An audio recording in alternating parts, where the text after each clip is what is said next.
things. The first is the hidden manna. Manna was the bread that God supplied to Israel to feed them during the wandering in the wilderness. And like many elements of Israel's covenant with God, the manna pictured and pointed to something greater, something eternal and heavenly. Specifically, the manna was one of the great Old Testament symbols of Christ. John chapter 6, verses 48 to 51. He is the bread of life who provides spiritual sustenance to his people. So when he promises faithful believers that he will give them some of the hidden manna, this is a promise of the spiritual benefits of knowing and loving him. Ephesians chapter 1, verse 3. Christ also promises his overcomers a white stone. In the ancient world, victorious athletes received a trophy in the form of a stone with their names inscribed. Not only did it signify their victory, it served as their admission into the great banquet of the victors. In terms of eternity, this is a reminder that God's faithful servant will be welcomed into God's lavish provision and blessings in heaven. Finally, Christ promises a new name written on the stone, which no one knows but he who receives it. Whenever I have preached on this passage, someone will invariably ask what I think the secret name is. The whole point is that no one knows. It is no doubt a name of personal affection and honor. A name that marks out God's triumphant overcomers and reflects his love for his adopted children.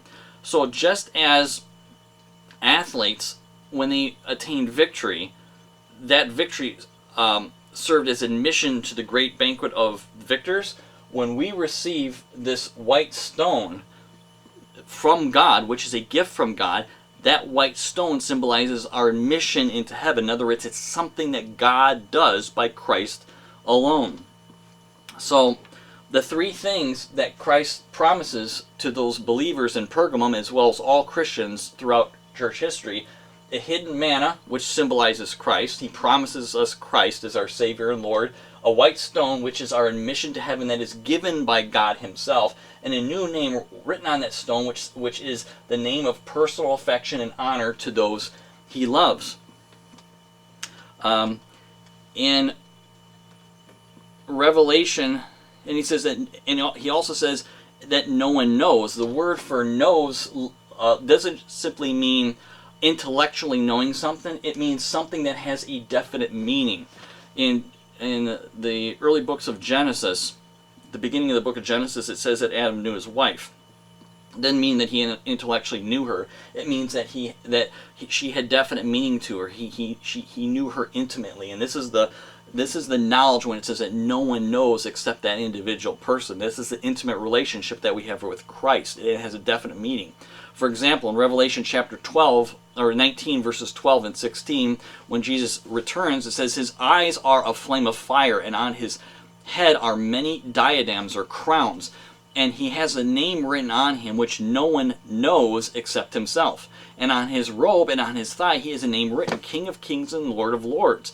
And even though they're telling us what this name actually means, it's a term that's specifically for Christ himself.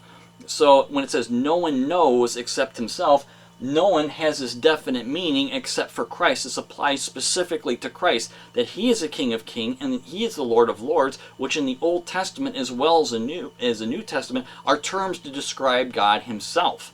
That only Jesus is the King of Kings, of Lord and Lords. Only Jesus is God, which is why we must believe in him and not just God in general. Or as John says, if you don't have the Son, you don't have the Father either.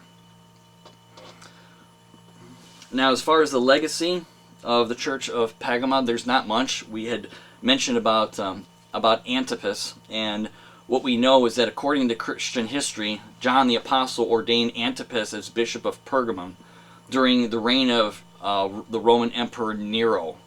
And the traditional account goes on to say that Antipas was martyred during the reign of Nero somewhere between 54 and 68 AD by burning in a brazen bull-shaped altar for casting out demons worshipped by the local population.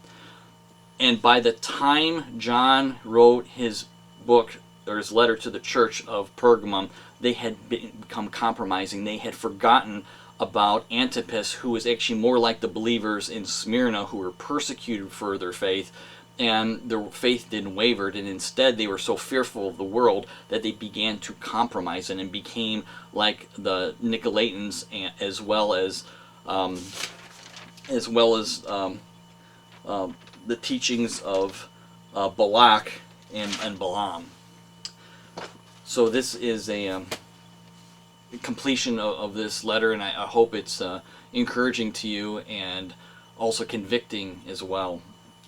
For our next Bible study, we're going to be talking about the church of Thyatira and the letter written to it, which is sometimes known as the corrupt church.